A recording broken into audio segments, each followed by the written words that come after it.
এই হলো deadline communications private limited. আপনারা দেখছেন এক্সপ্রেস নিউজ, খবর নেয়, খবর দেয়।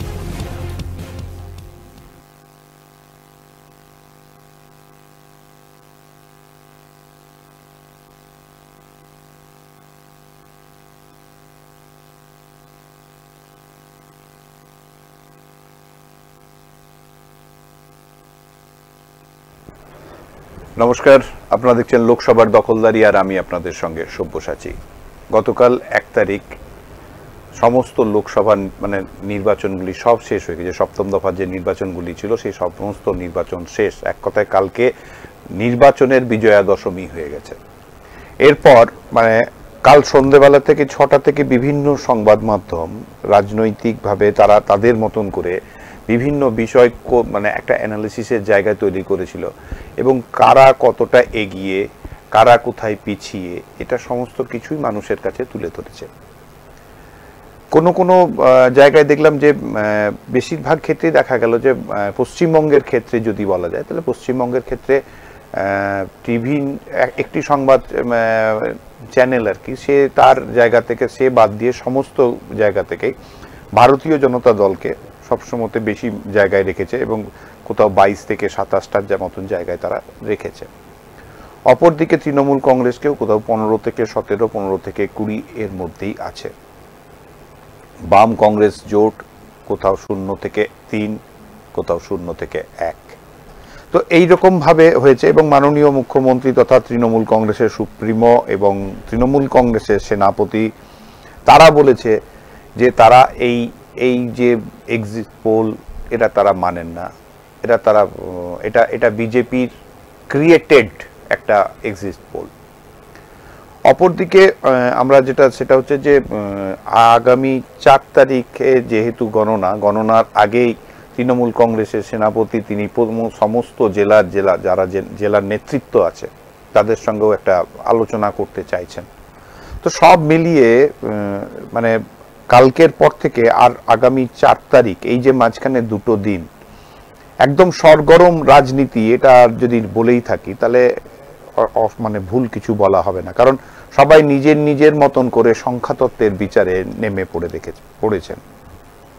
অপরদিকে সব থেকে যাকে নিয়ে বিভিন্ন সময় বিভিন্ন জায়গায় শোনা গেছিল, ভোট কুশলী পিকে প্রশান্ত কিশোর, তিনি একটি কালকের এই নির্বাচনের যে এক্সিট পোল তার ঘোষণার পরে তার একটি মন্তব্য উঠে আসে। তিনি বলেন, নির্বাচন নিয়ে স্বঘোষিত ভোট পণ্ডিতদের বিশ্লেষণ অর্থহীন। তার কথা অনুযায়ী এটা দেখা সময়ের অপচয় করা ছাড়া আর কিছুই নয়। তো যাক, এরকম বিভিন্ন বিষয় থাকবে, বিভিন্ন আলোচনা থাকবে। এইরকমই কিছু আলোচনা নিয়ে আমি আজকের আলোচনার মধ্যে যাব, কারণ আগামী পরশু দিন অর্থাৎ 4 তারিখ সকাল থেকেই গণনা শুরু হবে। বিভিন্ন জায়গা থেকে যারা প্রত্যেক এই যে 543টি লোকসভা আসনে যারা আছে তাদের ভাগ্য নির্ধারণ হবে, তাদের পাশ ফেলের হিসাব বেরিয়ে আসবে। এই বিভিন্ন বিষয় নিয়ে আলোচনা করব। আর এই আলোচনায় আজকে আমার সঙ্গী বিশিষ্ট সাংবাদিক তমন্নাস পণ্ডিত। পণ্ডিতদা, তোমাকে স্বাগত অনুষ্ঠানে। পণ্ডিতদা, আমি অন্য আলোচনায় যাওয়ার আগেই তোমাকে সরাসরি এটা জানতে চাইব যে গতকাল এর আগে কয়েকদিন ধরেই দেখছিলাম আমরা বিভিন্ন সংবাদ মাধ্যমে পিকে অর্থাৎ প্রশান্ত কিশোর সে তার মতন করে বিভিন্ন সময় বিভিন্ন মতামত তিনি প্রদর্শন করেছেন, এবং তিনি নির্বাচনের আগে থেকেই তিনি বলতে শুরু করেছিলেন যে বাংলায় বিজেপি অর্থাৎ ভারতীয় জনতা পার্টি একটা ভালো ফল করবে এবং তৃণমূলের থেকে ভালো ফল করবে। এটা কিন্তু তার বারবার বলা ছিল, এবং সেটাকে অনেকে অন্যরকম ভাবে, কারণ এই পিকে অর্থাৎ তার আইপ্যাক কোম্পানি, এই তৃণমূল কংগ্রেস অর্থাৎ রাজ্যের যে ক্ষমতাসীন দল, সেই দলের সমস্ত নির্বাচনকে পরিচালনা করার দায়িত্ব তারা, এবং নির্বাচন শুধু নয়, তাদের প্রচার মাধ্যম থেকে আরম্ভ করে সমস্ত কিছুই এই আইপ্যাক নামক সংস্থাটি দেখছিল। কিন্তু সেই আইপ্যাকের থেকে তিনি একদম অন্য সুরে কথাবার্তা বলা, এবং গতকাল তার যে কথাবার্তা বা আজকেও তিনি একই কথাই বলছেন যে সময়ের অপচয় করা ছাড়া কিছু নয়, এটাকে তুমি কিভাবে দেখছো? এটা একমাত্র প্রশান্ত কিশোর হঠাৎ করে তিনি এই ধরনের মন্তব্য করছেন কেন? কেননা গত প্রায় বছর খানেক ধরে দেশের বিভিন্ন চ্যানেলে এবং বিভিন্ন ভাষায়, বিশেষ করে হিন্দি, ইংরেজি যে চ্যানেলগুলো আছে, প্রত্যেকটি চ্যানেলেই তিনি বিশেষজ্ঞের মতামত দিচ্ছিলেন এবং সেখানে তিনি একটা কথা বারবার বলছিলেন যে নরেন্দ্র মোদীর সরকার কোনো না কোনোভাবে ক্ষমতায় চলে আসবে এবং এখনো পর্যন্ত দেশে এমন কোনো পরিবেশ সৃষ্টি হয়নি যেটা নরেন্দ্র মোদীর কাজকর্মের বিরুদ্ধে যায়। এই ধরনের তার মন্তব্য ছিল এবং এই রাজ্য নিয়ে তিনি যেটা বলেছিলেন যে বিজেপি 1 নম্বরে থাকবে এই রাজ্যে আসন সংখ্যার দিক থেকে। পরবর্তী ক্ষেত্রে গতকাল সমস্ত এক্সিট পোলের ফলাফল বেরোনোর পরে তিনি হঠাৎ করে তার নিজেকে গুটিয়ে নিলেন এবং রাজনৈতিক সন্ন্যাস নিয়ে নিলেন বলা যায়। সেটা কেন করলেন সেটা নিয়ে তো চুলচেরা বিশ্লেষণের জায়গা নেই এখানে। তিনি একজন বিশেষজ্ঞ এবং তিনি গতকালের এক্সিট পোল নিয়ে কোনো মতামত দিচ্ছেন না। সেটা একটু আশ্চর্যজনক হলেও এটা তো বাধ্যতামূলক নয়। না, আমি আমার সব থেকে যেটা যে পণ্ডিত আমি তোমাকে একটু ইন্টারাপ্ট করলাম সেটা হচ্ছে যে তার যে বক্তব্য রয়েছে তার মধ্যেখানে তিনি 2-3টে শব্দকে খুব জোর দিয়ে ব্যবহার করেছেন। প্রথম কথা হচ্ছে স্বঘোষিত ভোট পণ্ডিত, এক। দ্বিতীয় নম্বর তিনি আরেকটা জায়গায় সেটা হচ্ছে যে স্বঘোষিত কিছু নেতা বা নিজের ঢাক নিজে পেটায় এমন কিছু নেতা যারা এটা এই এক্সিট পোল যারা করছে। মানে আমার যেটা জানতে চাওয়া সেটা কি সরাসরি মনে হয়েছে যে সরাসরি তিনি এই এক্সিট পোলের ওপরে অনাস্থা প্রকাশ করছেন কি না, এটাও যেমন একটা প্রশ্ন হয়ে উঠছে, তেমনি এই এক্সিট পোল তার কাছে হয়তো সঠিক মনে হয়নি, সেটা নিয়েও একটা প্রশ্ন থেকে যায়, হয়তো মনে হয়নি। আরেকটা দিকে যেটা সেটা হচ্ছে যে রাজনৈতিক পণ্ডিত বলতে তিনি কাদের বোঝাচ্ছেন এবং এটা নিয়ে তার মনে কি কাজ করছে, কাদের তিনি মূলত তিনি ইন্ডিকেট করছেন, এটা কিন্তু তিনি ভেঙে বলেননি। সুতরাং এটা নিয়ে আমার মনে হয় যে এটা নিয়ে আলোচনা করা নিরর্থক এবং তিনি যেমন বলেছেন যে সময় নষ্ট করা, আমিও মনে করি যে এটা নিয়ে আমাদের এখানে আলোচনা করাটা সময় নষ্ট করা। কারণ তিনি একজন ব্যক্তি যিনি এক সময় মমতা বন্দ্যোপাধ্যায়ের কে তিনি বিভিন্ন পরামর্শ দিয়েছেন, রাজনৈতিক কৌশল দিয়েছেন। তিনি পরবর্তী ক্ষেত্রে বিহারে গিয়ে একটি একটা দল বলা যাবে না, একটা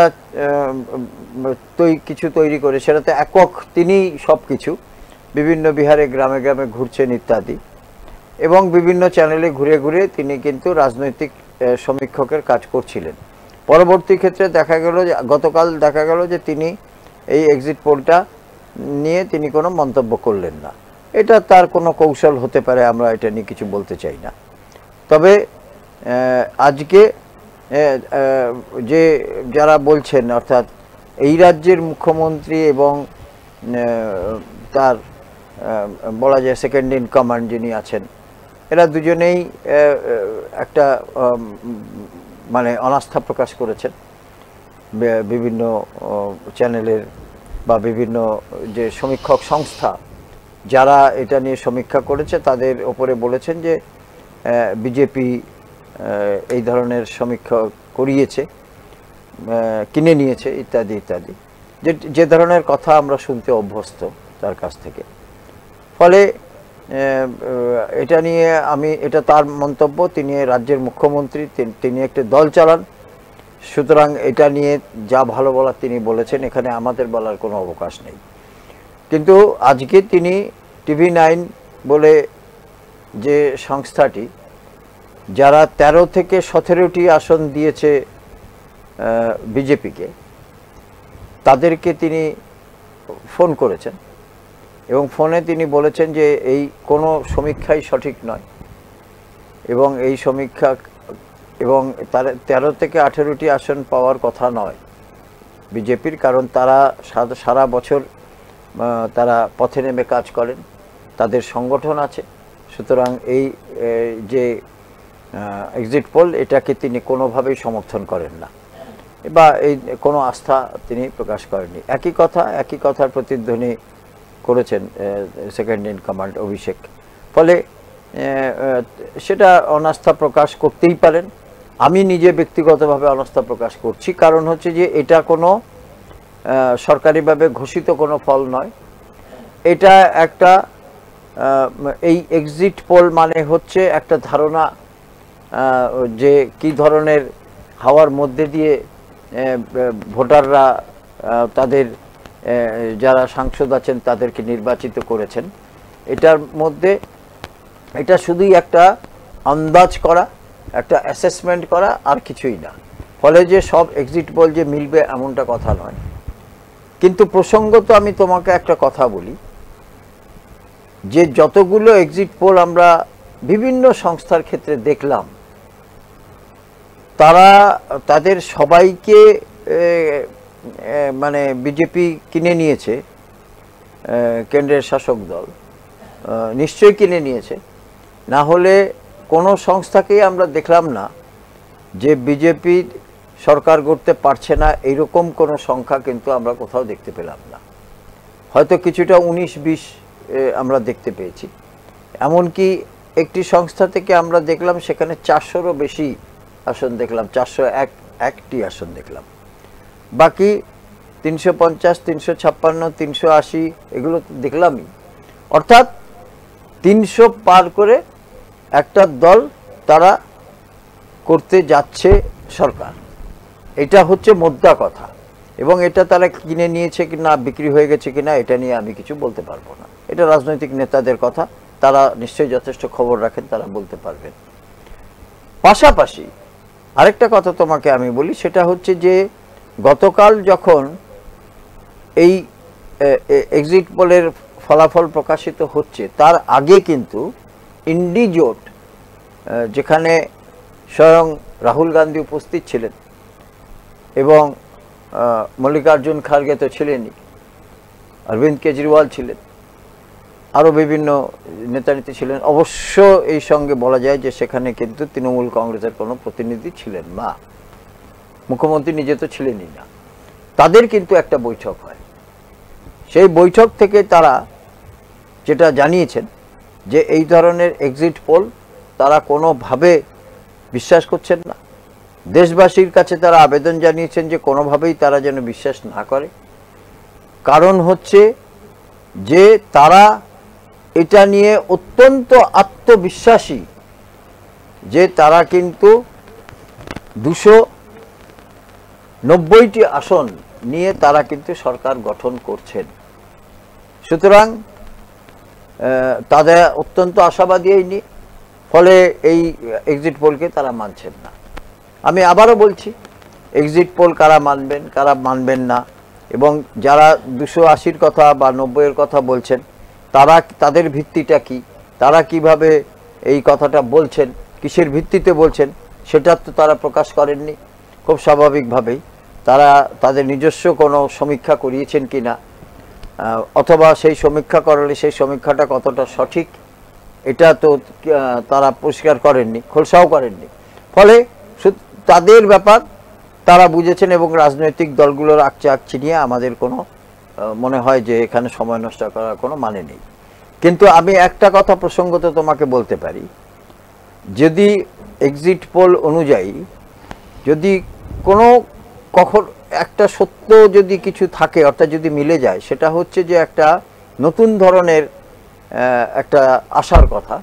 সেটা হচ্ছে যে বিজেপি দক্ষিণ ভারতে তাদের একটা অস্তিত্ব জানান দিতে পারছে এক্সিট পোল অনুযায়ী, এবং মোটামুটি সকলেই এটা নিয়ে একটা বলেছেন। এবং বিশেষ করে অন্ধ্রপ্রদেশে তো তারা ব্যাপকভাবে, কর্ণাটকে তারা ব্যাপকভাবে আসছে, এটাও তারা বলেছেন।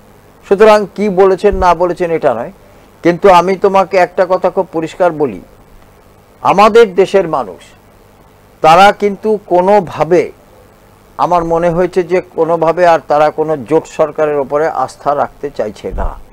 এটা আমার নিজস্ব একটা ধারণা। কারণ হচ্ছে এই দেশে আমরা জোট সরকার, কংগ্রেস প্রায় 3 দশক রাজত্ব করার পরে আমরা প্রথম যে জনতা দলের জোট সরকার দেখেছিলাম, এখানে দেবেগৌড়া যেখানে প্রধানমন্ত্রী হয়েছিলেন, তার স্থায়িত্ব খুব কম। পরবর্তী ক্ষেত্রে আমরা আইকে গুজরালের প্রধানমন্ত্রীত্বে যে আরেকটি জনতা দলের সরকার দেখলাম, সেটাও কিন্তু সরাসরি ব্যর্থ সরকার। 1989 সালে বিশ্বনাথ প্রতাপ সিং তার নেতৃত্বে প্রধানমন্ত্রীত্বে যে সরকার গঠন হয়েছিল, সেটাও কিন্তু বেশি দিন তার আয়ু ছিল না। 1991 চন্দ্রশেখরের সরকার, এবং 1991 চন্দ্রশেখর তো একেবারেই তিনি, সেটা একটা ভারতবর্ষের গণতন্ত্রের একটা অদ্ভুত ধরনের, আমার মনে হয় সংবিধানের একটা অদ্ভুত ধরনের ব্যাপার, যে তিনি কিন্তু একাই তার দল থেকে জিতেছিলেন, অথচ তিনি প্রধানমন্ত্রী হয়েছিলেন। সুতরাং একমাত্র আমরা পরবর্তী ক্ষেত্রে দেখেছি এনডিএ এবং ইউপিএ, তারা 10 বছর করে সরকারে টিকেছিল ইউপিএ কংগ্রেসের নেতৃত্বে। কিন্তু প্রসঙ্গত মনে রাখতে হবে যে সেখানে কিন্তু বৃহত্তম দল ছিল কংগ্রেস। সঙ্গের যারা দল ছিল তারা যদি কংগ্রেসের সঙ্গে নাও থাকতো, তাতেও কিন্তু কংগ্রেস সেখানে কিন্তু ক্ষমতা, কিন্তু তারা প্রধানমন্ত্রীতে থাকতে পারতো বা তারা ক্ষমতায় থাকতে পারত। পরবর্তী ক্ষেত্রে আমরা এনডিএকে দেখলাম, যে এনডিএ এখনও আছে, সেটা ইতিমধ্যে দ্বিতীয় টার্ম সম্পূর্ণ করেছে। তৃতীয়, যদি তারা ক্ষমতায় আসে তাহলে তৃতীয়বার হবে। সেটাই কিন্তু আমার মনে হয় ভারতবর্ষে জোট সরকারের দীর্ঘতম জোট সরকার হতে যাচ্ছে, যদি তারা তৃতীয় টার্মে আসে। কিন্তু সাধারণ মানুষ, আমার মনে হয়েছে যে জোট সরকারের প্রতি তাদের খুব একটা আস্থা আছে বলে আমার মনে হয়। এবং একই সঙ্গে একমাত্র দক্ষিণের কিছু কিছু অংশ ছাড়া, যেটা দক্ষিণে আমরা এতদিন ধরে যেটা দেখে এসেছি, যে দাক্ষিণাত্যে মূলত 2-3টি আঞ্চলিক দল, তারাই কিন্তু মূলত শাসন করে এসছে দাক্ষিণাত্য। সেখানেও কিন্তু তারা যথেষ্ট অনাস্থা প্রকাশ করেছে। কারণ আমরা দেখলাম যে অন্ধ্রপ্রদেশে সেখানে কিন্তু বিজেপি যথেষ্ট ভালো ফল করতে যাচ্ছে। একমাত্র তামিলনাড়ু এবং কেরালাতে সেখানে একদলীয় শাসন নেই, সেখানেও কিন্তু দেখা গেছে তারা নাকি খাতা খোলার একটা সম্ভাবনা দেখা দিয়েছে, যদিও সেখানে কংগ্রেস যথেষ্ট ভালো ফলাফল করছে বলে দেখা যাচ্ছে। সুতরাং জোট সরকার নিয়ে আমার মনে হয় যে আমাদের দেশের মানুষের মোহটা কেটে গেছে। ফলে তারা কিন্তু চাইছেন একটা স্থায়ী সরকার, যে স্থায়ী সরকার হবে, মানে যেখানে একটা বড় দল সঙ্গে যদি 2-4টে দল থাকে, যাদের না হলেও সরকারটা চলবে, এই ধরনের সরকার যদি হয়, তার উপরে আস্থা, নয়তো একেবারে এককভাবে যে দল ক্ষমতায় আসবে তাদের উপরে। কারণ ভারতবর্ষের 75 বছরের যে শাসন ব্যবস্থা, এবং সেখানে সংবিধান অনুযায়ী বিভিন্ন সময়ে বিভিন্ন দল তারা ক্ষমতায় এসেছেন, কিন্তু সেখানে কতটা সাংবিধানিক যে সাংবিধানিক যে শর্তগুলো সেখানে কতটা পূরণ করতে পেরেছেন, সেটা নিয়েও কিন্তু সাধারণ মানুষের মনে এখন খুব বড় একটা প্রশ্ন আছে। ফলে এবারকার নির্বাচন একদিক থেকে যেমন বিরোধীরা যেমন বলেছে যে এটা সংবিধানকে রক্ষা করার নির্বাচন, এবং সংবিধান অত্যন্ত সংকটে আছে, এবং তারা একটু এগিয়ে গিয়ে আরও বলেছেন যে হয়তো এটাই হয়তো দেশের শেষ নির্বাচন, এরপরে হয়তো আর কোনো ভোটই হবে না। এটা একটা যেমন কথা, তেমনি অন্য দিক থেকে ভারতীয় জনতা পার্টি যারা দুটো টার্মে যারা ক্ষমতায় আছেন এবং এই তৃতীয় টার্মের অপেক্ষায় তারা আছেন কি হয়, তারা তাদের মতে যে তারা সঠিকভাবে সংবিধানকে রক্ষা করছেন বলেই তারা কাশ্মীরে 370 ধারা যেটা তারা প্রয়োগ করেছে সেটা ভারতীয় সংবিধানে ছিল, কংগ্রেস সরকার সেটা সংবিধানে চেপে রেখেছিল, সেটা সংবিধানগতভাবে প্রয়োগ করেনি, এটা তারা দেখাতে পেরেছেন। দ্বিতীয়ত তারা বলেছেন যে পিওকে অখণ্ড কাশ্মীর এটা ভারতেরই অংশ, এটা কিন্তু তারা ভারতে ফিরিয়ে আনতে বদ্ধপরিকর। সুতরাং তারা বলছেন যে তারা সংবিধান তারা সঠিকভাবে রক্ষা করছেন এবং কংগ্রেস অত্যন্ত দুর্বলভাবে যেহেতু দেশটা চালিয়েছে, ফলে সংবিধানগতভাবে সংবিধানকে তারা সঠিকভাবে প্রয়োগ করতে পারেনি। আরেকটি কথা, শেষ পর্যায়ের নির্বাচনের আগে যে কথাটা তারা হাতিয়ার করেছিল যে কংগ্রেস বা রাহুল গান্ধী যে কোনো জনসভাতে তিনি যেটা বলেছিলেন, যে দাবি করেছিলেন যে তারা ক্ষমতায় এলে সংখ্যালঘুদের সংরক্ষণের আওতায় নিয়ে আসবেন, এইটাকে হাতিয়ার করে ভারতীয় জনতা পার্টি তারা প্রচারের মধ্যে এটা আনলো যে যদি কংগ্রেস এবং তার সহযোগী দলরা ক্ষমতায় আসে তাহলে হিন্দুরা এতটাই বিপদে পড়ে যাবেন যে সেখানে অস্তিত্বের সংকটের প্রশ্ন চলে আসবে। কারণ হচ্ছে যে সেখানে কোনোভাবেই মানে হিন্দুত্বের সংরক্ষণ যদি না হয় তাহলে মুসলিমদের বা সংখ্যালঘুদের কেন সংরক্ষণ হবে।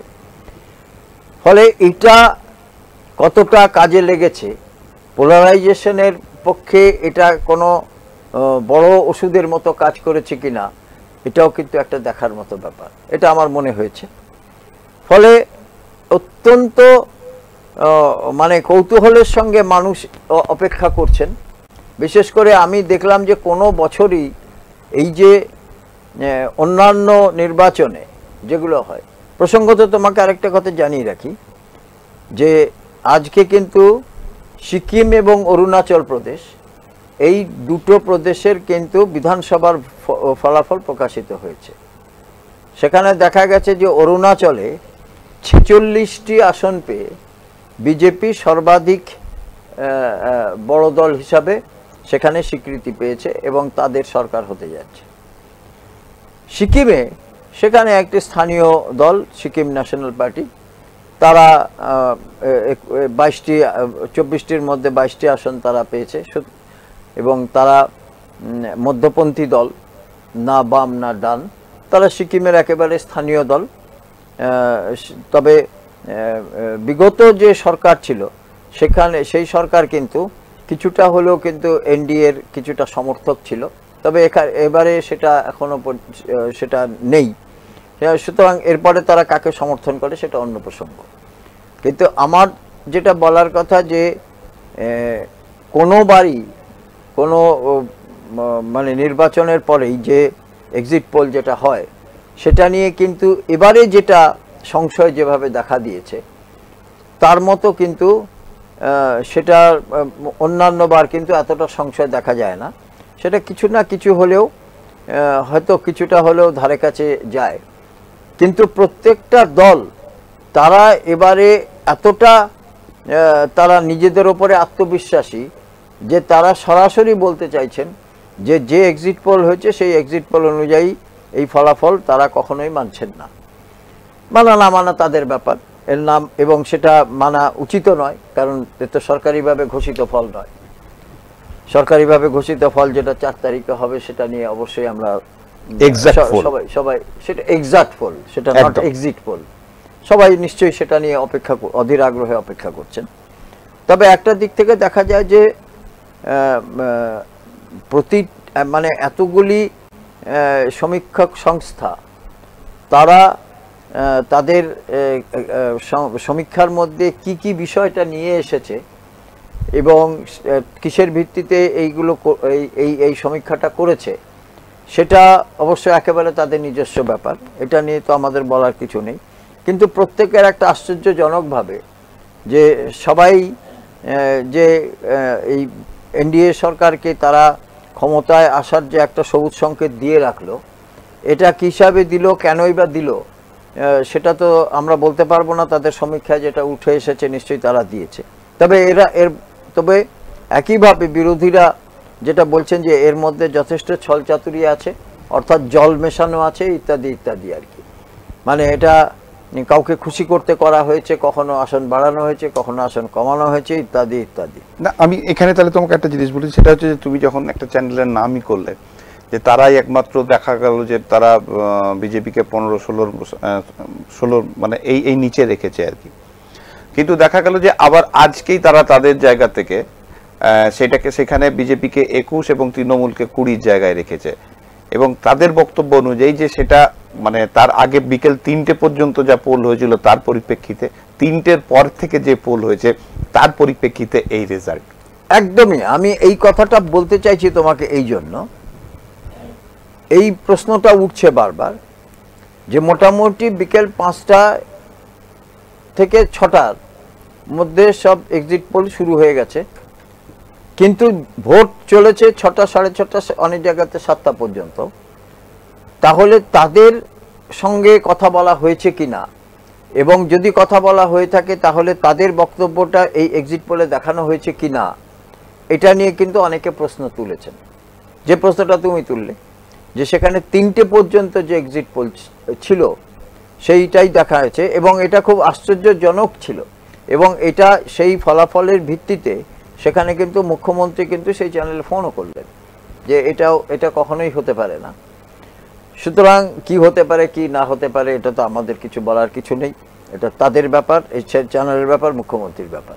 এটা যেটা ঘটনা আমরা সেটা বললাম।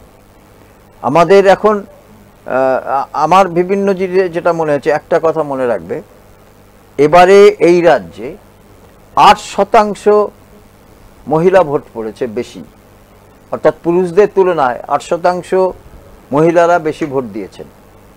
এই মহিলাদের, এটার আমার ধারণা যে এরা বেশিরভাগই লক্ষ্মীর ভাণ্ডার, স্বাস্থ্যসাথী এইসবের একটা মানে এটা তাদের মধ্যে এটার একটা ব্যাপক প্রভাব আছে। ফলে এই 8%-এর মধ্যে একটা বড় শতাংশ ভোট সেটা কিন্তু শাসক দলের সঙ্গে যেতে পারে, এটা আমার ধারণা। এবং আরেকটা জিনিস যেটা দেখা গেল যে ভোট পার্সেন্টেজ হিসাবে, শতাংশের হিসেবে কিন্তু এই রাজ্যে ভোট মোটামুটি প্রত্যেক বছরই যেরকম ভোট হয় মোটামুটি সেরকমই ভোট, প্রায় একই জায়গাতে আছে। সুতরাং এবং আরেকটা কথা যে শাসক দল মূলত যাদের ওপরে আস্থা রেখেছিল, এবং এই যে প্রশান্ত কিশোরের কথা বললে তুমি, এই প্রশান্ত কিশোরের মস্তিষ্ক প্রসূত এই বাংলার মেয়েকেই চায়, হ্যাঁ, এবং এই লক্ষ্মীর ভাণ্ডার, এটা কিন্তু 2021 সালের প্রোডাক্ট, এবং এটা কিন্তু প্রশান্ত কিশোর তার মস্তিষ্ক প্রসূত। এবং সেটা শেষ মুহূর্তে, কারণ 2021-এ বলা যায় 2016 থেকেই কিছুটা হলেও হাওয়াটা ঘুরছিল বলে, এবং কিছুটা হলেও শাসক দল একটা আশঙ্কার মধ্যে ছিল, এবং যার জন্য মুখ্যমন্ত্রীকে একবার বলতে হয়েছিল যে এই 294টা আসনেই কিন্তু আমি লড়ছি, আমাকে দেখে ভোটটা দেবেন। অর্থাৎ মুখ্যমন্ত্রীর সততা দেখেই কিন্তু ভোটটা সকলে দিয়েছিল তখন। এবং 2021-এ বিজেপি যেভাবে ঝাঁপিয়ে পড়েছিল, এবং গোটা বিজেপি নেতৃত্ব যেভাবে এই রাজ্যটাকে ওপরে রোজ তারা আসা যাওয়া করছিলেন, সেখানে কিন্তু একটা আতঙ্ক তো শাসক দলের মধ্যে নিশ্চয়ই কাজ করছিল। এবং এটা ঘটনা যে মাত্র 2টি আসন বিধানসভা থেকে একবারে সেটা লাফিয়ে 77-এ পৌঁছেছিল, যদিও তারা ক্ষমতা দখল করতে পারেনি, কিন্তু এবং আরও কিছু প্রায় আসন ছিল যেখানে মানে পার্থক্য, যেখানে খুবই কম, মানে সে 1500 এরকম মার্জিনে দেখা গেছে। যদিও মানে মূলত 2021টা তাদের ভাগ্যটা ক্লিক করেনি, কিন্তু তাদের লড়াইটা শুরু হয়েছিল, সেই লড়াইটা শেষ পর্যন্ত এই রাজ্যে একটা জিনিস দেখা গেছে যে যেভাবে মানে তারা সংগঠন কতটা আছে না আছে, কিন্তু বিজেপি এই রাজ্যে যে একটা পাওয়ার, একটা মানে একটা শক্তি, এটা কিন্তু বারবার স্বীকার করতে হচ্ছে শাসক দলকে। এবং সেখানে তাদেরকে সামলাতে গিয়ে কিন্তু অনেক বেফাস কথা, বক্তব্য ইত্যাদি করতে হচ্ছে। আরেকটা কথা তাদের কাছে যেগুলো মানে সাধারণ মানুষের কাছে খুব একটা মনে হচ্ছে যে তাদের কাছে এই জিনিসগুলো কিভাবে যাচ্ছে বা তারা এভাবে কিভাবে গ্রহণ করছেন এই কথাগুলোকে, যেমন একটা একটা নব্য তৃণমূল এবং আদি তৃণমূল, এর মধ্যে একটা কিছু কিছু ক্ষেত্রে একটা দ্বন্দ্ব, এবং যারা বর্ষিয়ান তৃণমূল নেতা তাদের অনেকেই কিন্তু এবারে মানে টিকিট পাওয়ার কথা ছিল না, প্রার্থী হওয়ার টিকিটে দৌড়ে তারা থাকলেও তাদেরকে দেওয়ার নিয়ে একটা কোনো না কোনোভাবে দলের মধ্যে কিন্তু একটা বলা যায় যে একটা সংশয় দেখা দিচ্ছিল। কিন্তু শেষ পর্যন্ত যেভাবেই হোক মমতা বন্দ্যোপাধ্যায়ের হস্তক্ষেপে কিছু প্রবীণ মানুষ, তারা কিন্তু হস্তক্ষেপে কিছু প্রবীণ যারা আছেন তারা টিকিট পেয়েছেন। সাধারণ মানুষ এটাকে কিভাবে গ্রহণ করেছে বা করেনি সেটা তাদের ব্যাপার। আমি তোমার কাছ থেকে একটু অন্য প্রসঙ্গে যাই, সেটা হচ্ছে যে আমরা নির্বাচন শেষ হয়ে গেছে, এখনো পর্যন্ত প্রায় বেশ কিছু জায়গায় বেশ কিছু কোম্পানি রয়ে গেছে যারা নির্বাচনের পরেও, রেজাল্টের পরেও কিছুদিন থাকবে, কারণ ভোট পরবর্তী হিংসার একটা পরিস্থিতি পশ্চিমবঙ্গে আজ নতুন নয়, বিভিন্ন সময় বিভিন্ন এর আগেও আমরা দেখে এসেছি যে ভোটের আগে যেভাবে ঘটনাগুলো ঘটে। এটা গতকাল শুধু নয়, মোটামুটি আমরা দেখে নিয়েছি যে ষষ্ঠ দফা ভোট থেকে এটা চলছে, এই যে একটা হিংসার পরিবেশ। তো সেই জায়গা থেকে নির্বাচন কমিশন দেখলাম যে এই যে কেন্দ্রীয় বাহিনীকে তাদেরকে লেটার মার্কস দিয়েছে। আমি তোমার কাছে জানতে চাইছি যে এই যে ধরো 7 দফার নির্বাচন, এই 7 দফার নির্বাচনে কেন্দ্রীয় বাহিনীর ভূমিকা এবং সত্যি করে যদি বলতে হয় নির্বাচন কমিশনের যে ভূমিকা, সেটা কতটা একদম সঠিক বলা যেতে পারে? না, আমি লেটার মার্কস তো কখনোই দিতে রাজি নই। কারণ হচ্ছে যে ষষ্ঠ দফা থেকে আমরা যে চিত্রটা দেখলাম এই রাজ্যে, যেটা নির্বাচন কমিশন যেটা তাদের যেটা উদ্দেশ্য ছিল যে একমাত্র বুথটা তারা সামলাও, যাতে পঞ্চায়েত ভোটের মতো ব্যালট বাক্স যাতে ছিনতাই না হয় এবং অন্যান্য যারা আছে তারা এসে যেন নির্বিঘ্নে ভোটটা দিতে পারে ইত্যাদি ইত্যাদি। কিন্তু বুথের বাইরে যে হিংসা আমরা দেখলাম সেটা সামলানো কিন্তু কেন্দ্রীয় বাহিনীর দায়িত্বের মধ্যে ছিল। কারণ কেন্দ্রীয় বাহিনী বা নির্বাচন কমিশনের অত্যন্ত দায়িত্বের মধ্যে পড়ে যে কোনো প্রার্থী তিনি বুথে যেতে পারছেন কিনা, তিনি তার বুথে কিভাবে ভোট হচ্ছে সেটা দেখতে পাচ্ছেন কিনা, কোনো বুথে ভুয়ো পোলিং এজেন্ট আছে কিনা, কোনো বুথ এজেন্ট, কোনো দলের কোনো বুথ এজেন্ট ভুয়ো আছে কিনা বা বসতে পারছে কিনা ইত্যাদিগুলো দেখাও কিন্তু নির্বাচন কমিশনের দায়িত্বের মধ্যে পড়ে। আমরা যে চিত্রটা দেখলাম ষষ্ঠ দফাতে, দেখলাম আমরা এই দুর্গাপুর, বর্ধমান দুর্গাপুর কেন্দ্রে মন্তেশ্বরে, সেখানে দেখলাম যে একদল লোক সেখানে উন্মাদের মতো নৃত্য করছে এবং লাঠি ঘোরাচ্ছে। সেখানে কিন্তু প্রার্থী ঢুকতেই পারলেন না এবং গাড়ির তলায় শুয়ে থাকলেন। সপ্তম দফাতে আমরা দেখলাম সপ্তম দফাতে আমরা ভয়ঙ্কর পরিস্থিতি দেখলাম এবং ডায়মন্ড হারবারে সেখানে প্রচুর ছাপ্পা ভোটের অভিযোগ উঠল, সন্দেশখালীতে প্রচুর ছাপ্পা ভোটের অভিযোগ উঠল এবং বিরোধী দলনেতা তিনি সন্দেশখালী এবং ডায়মন্ড হারবার বুথে বেশ কয়েকটি বুথে তিনি কিন্তু পুনর্নির্বাচনের দাবিও জানালেন। তাহলে সেদিক থেকে কি করলে লেটার মার্কস দেওয়া হয় আমি এটা জানি না। এবং আমরা দেখলাম যে এই যে উন্মত্ত জনতা যেটাকে বলে, আমি এই জন্য বলছি, সেটা যদি বুথের সামনে না হতো বা 200 মিটার দূরে না হতো তাহলে আমার কিছু বলার ছিল না।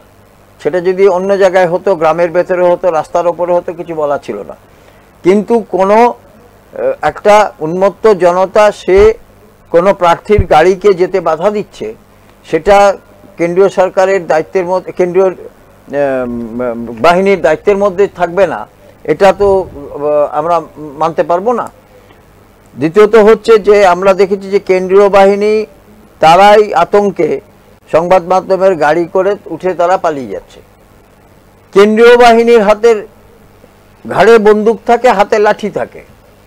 বন্দুকের ব্যবহারটাকে আমি বলছি না, সেটা অন্য প্রসঙ্গ, সেই পরিস্থিতি সৃষ্টি হয়েছে কিনা এটা আমি বলতে পারবো না, কিন্তু লাঠিটা তাদের হাতে থাকে। কিন্তু এই লাঠিটাকে আমরা পুরো দেখলাম যে কখনো কোনো ব্যবহার হয়নি। তারা কিন্তু মোটামুটি তারা সাধারণ যারা সেখানে জনতা, উন্মত্ত জনতা, তারা তাদের মতো কিন্তু লড়াই ঝগড়া যা করার তারা নিজের মতো করে নেন। সুতরাং একটা কথা আমি বারবার এই প্রসঙ্গে বলতে চাই যে পশ্চিমবঙ্গে এই মানে এই যে সংস্কৃতিটা, এটা কেন হবে? মানে এটা তো শাসক দলেরও তো দায়িত্বের মধ্যে পড়ে। যারা সংগঠনটা করেন এই রাজ্যে, নিশ্চয়ই যারা করেছেন তারা তো কোনো না কোনো দলের সমর্থনে করেছেন, তারা সেই দলের সমর্থক। তাহলে সেই দলের কি দায়িত্বের মধ্যে থাকে না যে অন্তত যে মানুষ নিজের ভোটটা নিজে দিতে পারুক, এই পরিস্থিতি তৈরি করা তো তাদেরও দায়িত্বের মধ্যে। আমি তোমাকে জানতে চাইছি যে এটা ঠিক তুমি বলছো যে এটা যারা শাসক দল আছে, ক্ষমতায় আছে, বা রাজ্যে যে সরকার আছে, তাদের একটা বিশেষ ভূমিকা থাকা উচিত যে এই ধরনের যেগুলো মানে এগুলো উচিত নয়, যে ধরনের কর্মকাণ্ডগুলো, সেগুলো যাতে না হয় সেটার উপর তাদের লক্ষ্য রাখা। কিন্তু সেই শাসক দলের লোকই যদি এই সব কর্মের সঙ্গে যুক্ত থাকে, তাতে কি মনে হয় না যে তাদের অস্তিত্ব সংকটে আছে বলে তারা এই ধরনের ভূমিকা পালন করছে?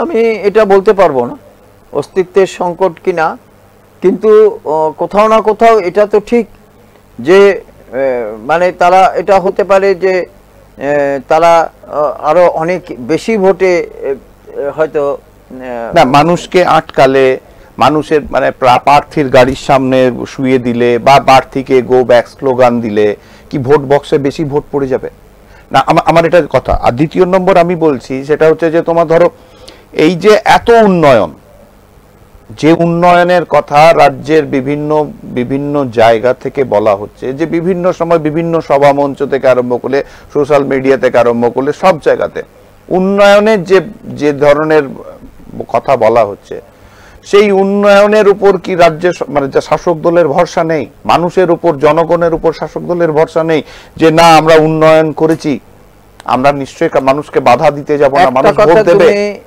এই প্রসঙ্গে বলি যে যখনই এই কথাগুলো ওঠে যে শাসক দলের সমর্থকরা তারা রাস্তায় প্রার্থীদেরকে আটকাচ্ছে বা ভোটারদেরকে আটকাচ্ছে, এটা কেন হবে?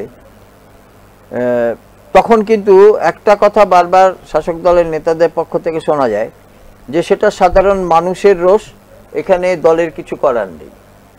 এবারে সাধারণ মানুষ কেন রোষ দেখাচ্ছে, এবং এই দায়িত্ব যদি কেউ না নেয়, যদি নির্বাচন কমিশন না নেয়, যদি কেন্দ্রীয় বাহিনী না নেয়, যদি রাজনৈতিক দলরা না নেয়, তাহলে এই দায়িত্বটা কারা নেবে? তুমি ঠিক বলেছো। সাধারণ রোষের কথা তুমি যে কথাটা বললে, সেই কথা আমরা শুনেছিলাম যখন সন্দেশখালীতে ইডির উপর হামলা হলো, তখন এই রাজনৈতিক দলের নেতারাই বলেছিল যে এটা সাধারণ মানুষের রোষ, সাধারণ মানুষের রোষের সঙ্গে রাজনীতির কোনো রকম কোনো যোগাযোগ নেই।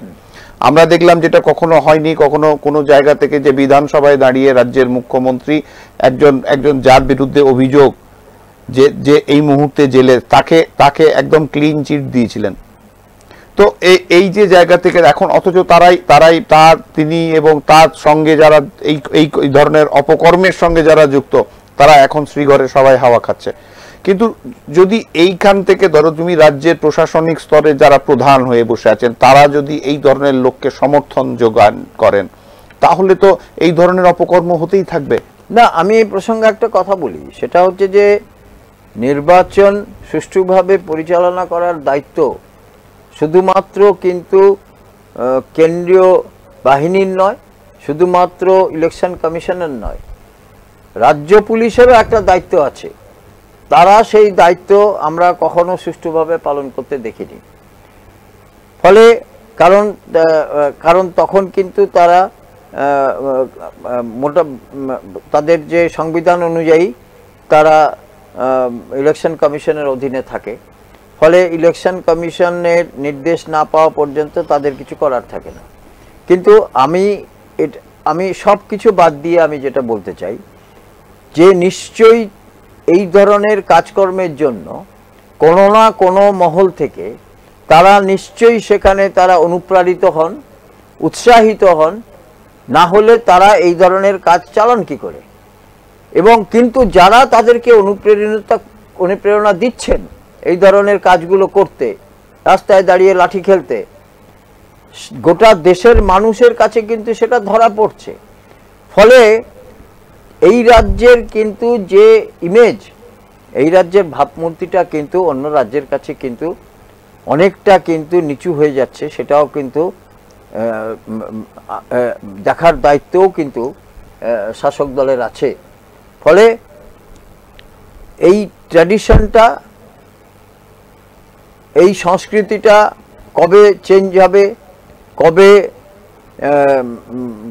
কোনো না কোনোভাবে কবে চেঞ্জ হবে বা কোনো আদৌ চেঞ্জ হবে কিনা, অন্তত এই রাজ্যের ক্ষেত্রে কোনোভাবে চেঞ্জ হবে বলে আপাতত অদূর ভবিষ্যতে হবে এমনটা আমরা বুঝতে পারছি না।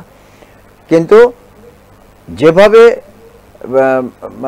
আমি মানে এই রাজ্যের শেষ দফা থেকে আরম্ভ করে, ষষ্ঠ দফা থেকে আরম্ভ করে শেষ দফা পর্যন্ত যেটা হলো, এবং আজকে সন্দেশখালিতে ফের যেটা হলো, সেটা হচ্ছে যে মহিলারা ফের পুলিশের বিরুদ্ধে, পুলিশের যে অত্যাচারের বিরুদ্ধে তারা বলছেন যে তারা কিন্তু পুলিশের অত্যাচারের বিরুদ্ধে তারা রুখে দাঁড়ালেন এবং পুলিশের দিকে তারা নানাভাবে সেখানে পুলিশ তাদের হেনস্থা করেছে, পুলিশ তাদের ওপরে লাঠিচার্জ করেছে ইত্যাদি অভিযোগে তারাও কিন্তু রুখে দাঁড়িয়েছেন আজকে সন্দেশখালিতে।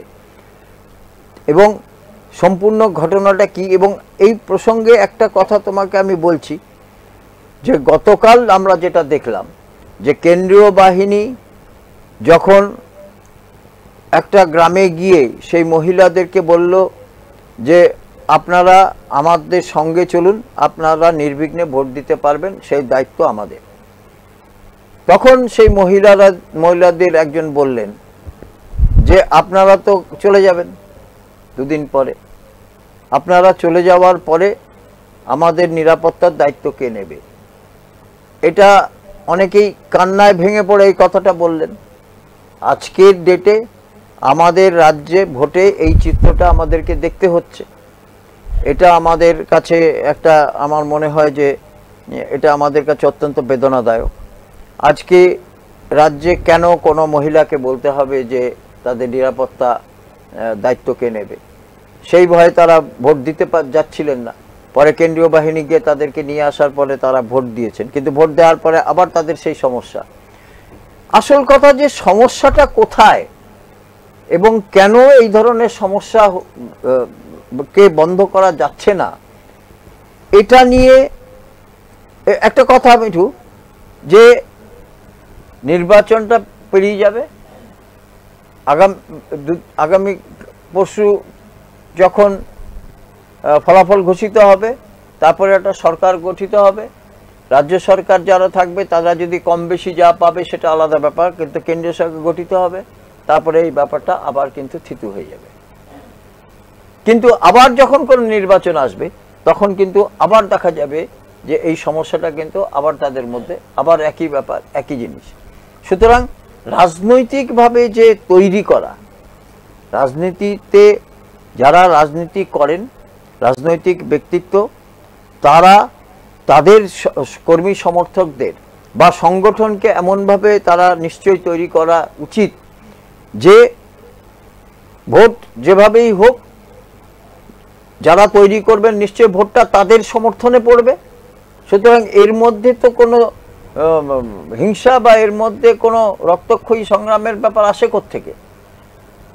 যদি আজকে শাসক দলের যদি সংগঠন যথেষ্ট ভালো থাকে তাদের হয়ে ভোট পড়বে, যদি বিরোধীদের সংগঠন কোনো পকেট অনুযায়ী কোনো জায়গাতে যদি ভালো থাকে তাহলে তাদের হয়ে পড়বে। এর মধ্যে বিরোধটা কোথায়? অর্থাৎ জোর করে ক্ষমতা দখলের যে লড়াইটা, এই লড়াইটা নিয়ে কিন্তু বরাবর কিন্তু রাজনীতিবিদদের মধ্যে, বিশেষ করে ভারতবর্ষের মতো জায়গাতে, সেখানে কিন্তু আমরা বারবার দেখে এসেছি যে জোর করে ক্ষমতায় থাকার যে একটা চেষ্টা, প্রবণতা, সেটা কিন্তু গণতন্ত্রের পক্ষেও কিন্তু খুব ক্ষতিকারক। আমি আরেকটা বিষয় তোমাকে পণ্ডিতা জানতে চাইবো, দেখো আমরা, তুমি দীর্ঘদিন ধরে সাংবাদিকতা করছো, আমরাও দেখে আসছি। আমরা একটা সময় দেখেছি যে এখন তো আমরা কেন্দ্রীয় বাহিনীর চল দেখছি, কেন্দ্রীয় বাহিনী বিভিন্ন জায়গায়, কোথাও 300 কোম্পানি, কোথাও 200 কোম্পানি, এরকম কেন্দ্রীয় বাহিনী পাঠানো হচ্ছে। আমরা এর আগেও লোকসভা নির্বাচন দেখেছি, এর আগেও বিধানসভার নির্বাচন দেখেছি, তখন দেখেছি বিভিন্ন এলাকা থেকে ভলেন্টিয়ার্সদের নেওয়া হতো নির্বাচন পরিচালনা করার জন্য, যাতে নির্বাচন, পুলিশের ভূমিকা তো থাকতোই, তার সঙ্গে পুলিশের সাথে সাথে সাধারণ বাড়ি থেকে মানুষ যেত এবং তারা নির্বাচন চালাতো। হ্যাঁ, একেবারেই। তো সেই জায়গাটা অন্ধ হয়ে গেছে।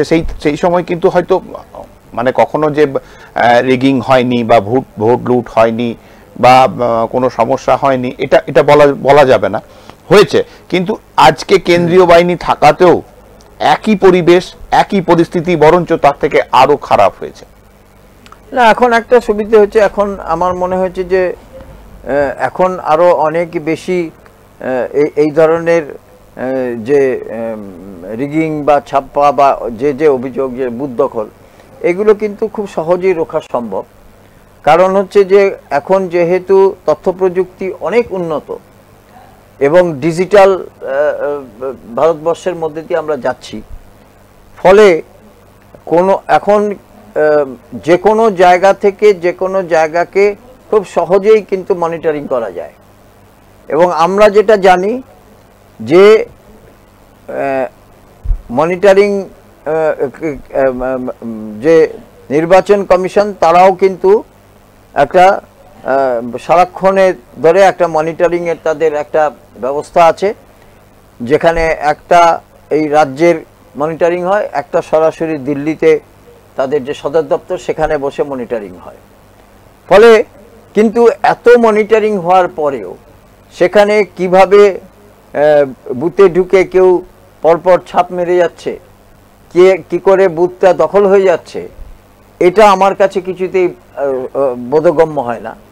এবং যখন বলা হয় যে এক একটা বুথে দায়িত্ব 6 জন করে কেন্দ্রীয় বাহিনী, বাইরে থাকে রাজ্যের পুলিশ, তারপরেও সেখানে কি করে ঢুকে পরপর, বিশেষ করে এটা আমরা বেশিরভাগ দেখতে পাই কিছুটা হলেও যে একটু যেগুলো শহরতলি এলাকা বা একটু গ্রামীণ এলাকা, সেখানে আমরা এই ধরনের ব্যাপার দেখতে পাই। তার মানে কি যে গ্রামীণ এলাকাতে একরকম কাজ হয়, একরকম নজরদারি, আর শহর এলাকাতে একরকম নজরদারি।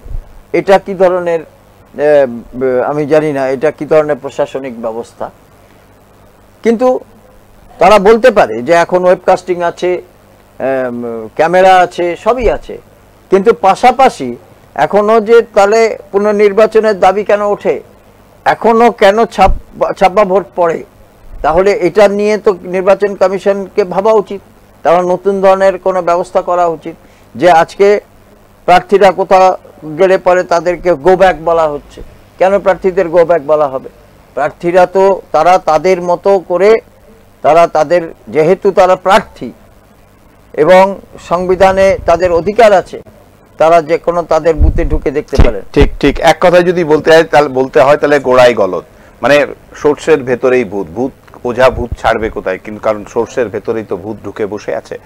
তাই সিস্টেম যদি ঠিক না থাকে, তাহলে সিস্টেমের যে যদি গলদগুলো ঠিক না করা হয়, তাহলে এই ধরনের ঘটনা মানে আজকে যে একবিংশ শতাব্দীতে আমরা দাঁড়িয়ে আছি, আজ নতুন নয়, এটা আগামী দিনেও মানে হতেই থাকবে, যতক্ষণ না এই সোর্সের ভেতরের ভূতটাকে আগে ঝেড়ে সরিয়ে দেওয়া যাবে। কারণ সিস্টেম যদি ঠিক থাকে তাহলে সবটাই ঠিক হবে, সিস্টেমই যদি বেকাবু হয়ে যায় তাহলে সমস্তটাই সিস্টেমের বাইরে হয়ে যাবে। যাই হোক, আজকের সময় আমাদের শেষ হয়ে গেছে, আবার দেখা হবে আগামীকাল। ততক্ষণের জন্য নমস্কার।